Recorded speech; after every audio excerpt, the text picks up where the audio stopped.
વડીલ મિત્રો, તમારી સામે જ્યારે સ્ટેજ પર માઇક લઈને ઊભો છું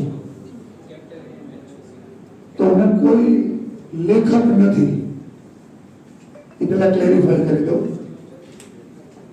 લેખક તો વિચારોના સાગરમાં ડૂબકી મારે અને કેવા કેવા મોતી લઈ આવે, એટલે હું લેખક તો નથી. પણ આજે આપણે રોટરી ક્લબ ઓફ ધ્રાંગધ્રા દ્વારા જે 3S નું મિશન ચાલે છે,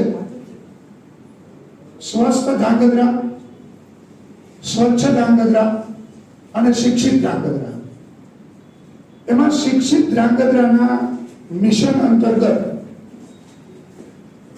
અત્યારે વડીલ હોવાનો વૈભવ એ ટાઇટલથી એક સેમિનારનું આયોજન કરવામાં આવેલું છે.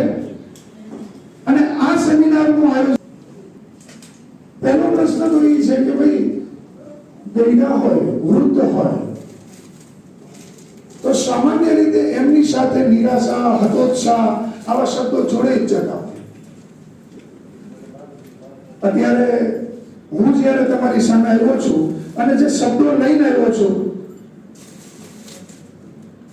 તો પહેલી વસ્તુ તો એ છે કે આપણો આ પ્રોગ્રામ, આજનો જે પ્રોગ્રામ છે એનો હેતુ શું? શું કામ આ પ્રોગ્રામ? તો એના વિશે હું તમને બે ચાર શબ્દો કહી દઉં. તમારી વિતેલી કાલ અને આવતીકાલ, આ બે વચ્ચે જે સન્નાટો છે, જે ઉદાસીનતા છે, જે હતાશા છે, જે નિરાશા છે, આને દૂર કરવા માટે એક પેઢી તમારી, એક છોકરાઓની આવનારી પેઢી, બે પેઢી વચ્ચે જે તૂટી ગયેલો પુલ છે એને સાંધવા માટે, અથવા ભવિષ્યમાં તૂટે જ નહીં એના માટે, ખાસ કરીને આપના ઝૂકી ગયેલા ખભાઓ કે જેના માથે બેસીને ક્યારેક તમારા છોકરાઓએ કિલકારીઓ કરી હશે, આ જગતના મેળામાં ફર્યા હશે, અને ખાસ કરીને ક્યારેક ક્યારેક જિંદગીના મેળાઓએ જોયા હશે, એવા વૃદ્ધો માટે કે જેમનું વર્તમાન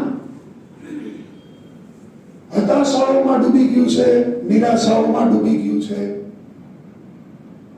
કદાચ એવું બની શકે કે હતાશાઓ અને નિરાશાઓમાં ના ડૂબવું હોય, પણ જૂની પુરાણી ટેવના કારણે શાયદ દવાઓને આધીન બની ગયું હોય. કદાચ એવું બની ગયું હોય કે તમારા કામતા હાથો, એક સમય એવો હતો કે આપણા હાથોએ કમાયેલું ધન,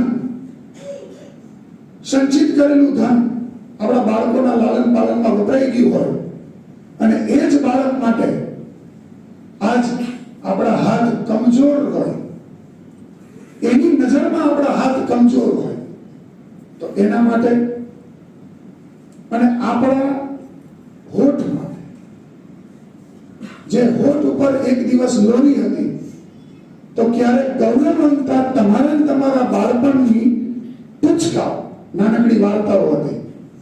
એક સમય ખાલી તમારા બાળપણમાં ડોક્યુ કરો તો તમારો ગૌરવાન્વિત બાળપણ તમને ચોખ્ખે ચોખ્ખું નજરે તરી આવશે.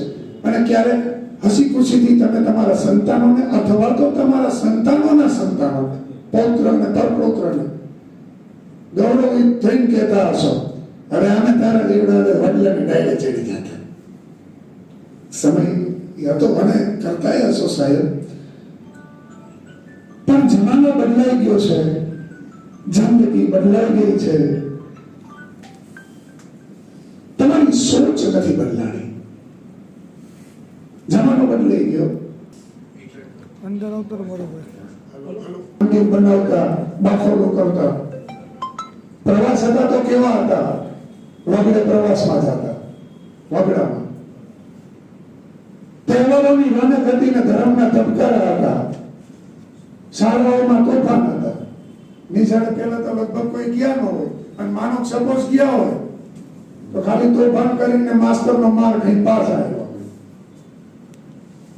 રૂપિયા હતા કે નહોતા, માથે ટેન્શન નહોતું. જો તમારા પાછળ ડોક્યું કરો, બધું બદલાઈ ગયું, સમય ગયો, સચોટ બદલાઈ ગયા, શાળાના તોફાન ગયા, માસ્તરના માર ગયા, અરે માની પૂરણ પોડીએ ગઈ, ખાચા કરી કરી ઘી ચોપડી પૂરણ પોડીએ ગઈ. વગડાનો પ્રવાસ હવે વોટર પાર્ક સુધી સમેટાઈ ગયો. ત્યારે બાબલું નવરો થયું, હાલો પપ્પા વોટર પાર્ક. વાર્તા પૂરી થઈ ગઈ. તહેવારોની રોનક ગઈ અને તહેવાર હવે વોટ્સએપના સ્ટેટસ સુધી સીમિત થઈ ગયા.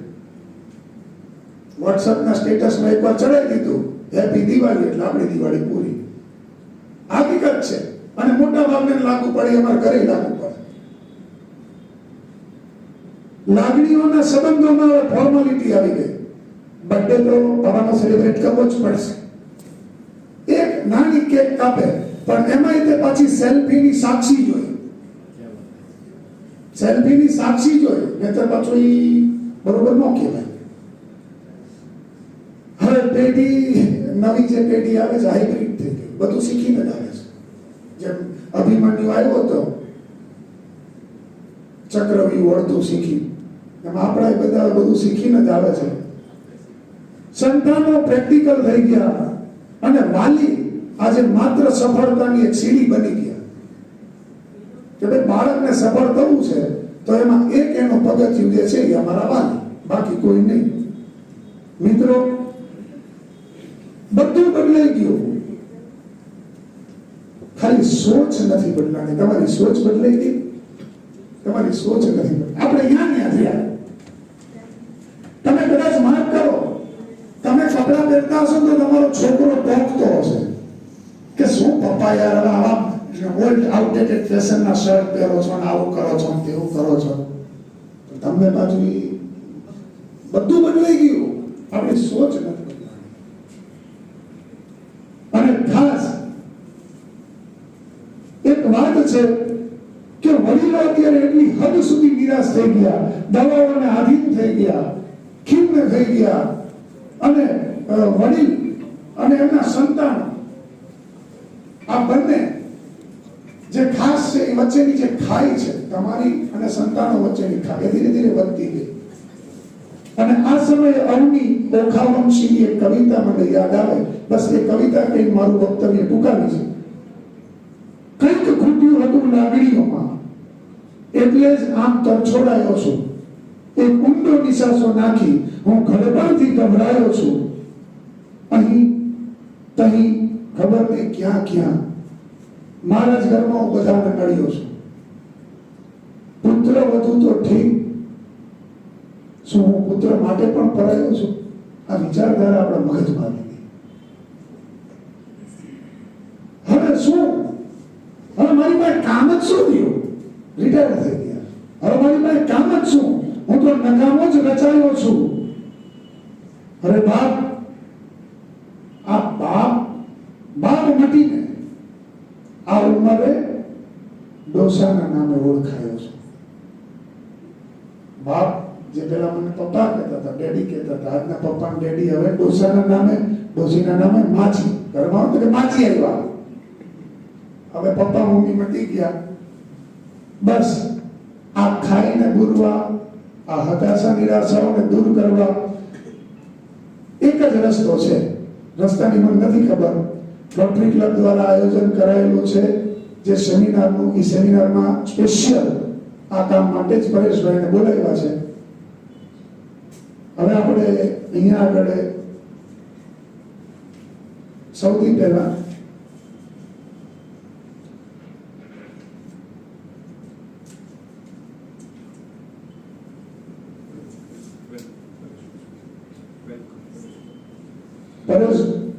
પરેશભાઈને સ્ટેજ ઉપર મોમેન્ટો ફૂલગુચ્છ આપીને આપણે વિશાલભાઈ અડિયા રોટરી ક્લબના પ્રમુખને કહીએ.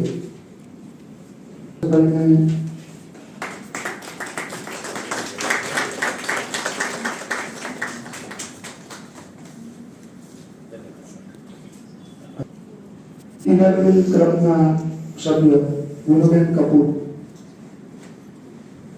એમને સ્ટેજ ઉપર બોલાવશું. પરેશભાઈના ભાઈ પુનિતાબેનનું પુષ્પગુચ્છથી સ્વાગત કરશે.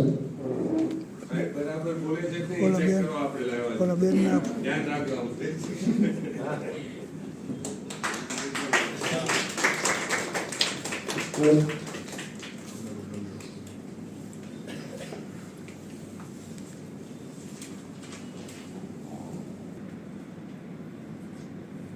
અને સ્ટેજ પર બોલાવી પુષ્પ અર્પણ કરશે.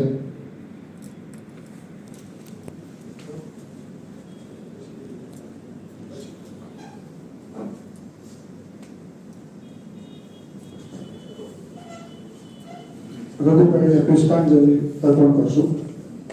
પુષ્પ દે ફૂલ ફૂલ ફૂલ દે એમને.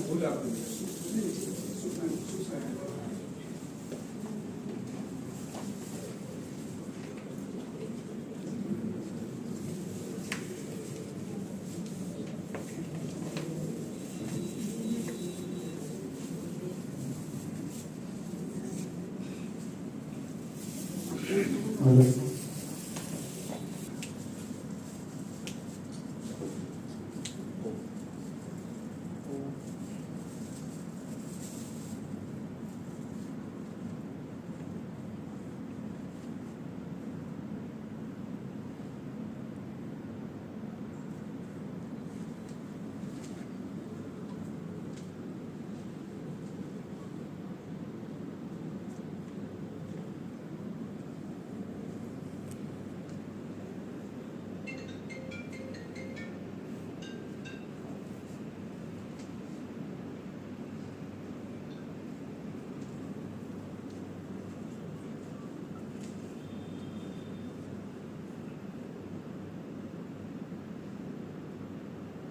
પાર્થભાઈ, રીતેશભાઈ, પરેશભાઈ,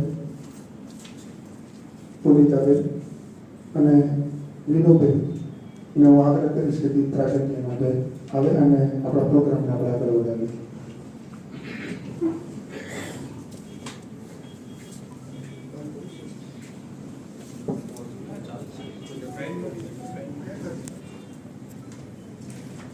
મોટા પાડે જોઈએ આમાં હરખા આવશે નહીં. હું વિડીયો ઉતારું.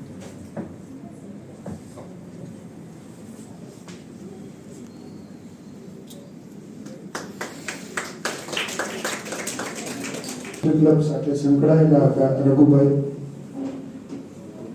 રોટરી ક્લબને અત્યારે એમની ખોટ ચાલતી હશે અને ખાસ રોટરી ક્લબના સેવાના ઓલમોસ્ટ કાર્યોમાં એમની ખૂબ સારી એવી ભાગીદારી રહેતી હતી. ઉપરવાળાને ગમ્યું તે ખરું. હું અહીંયા આગળ બધાને આવકારવા માટે, વેલકમ માટે વિશાલભાઈને બોલાવું છું, અમારા રોટરીના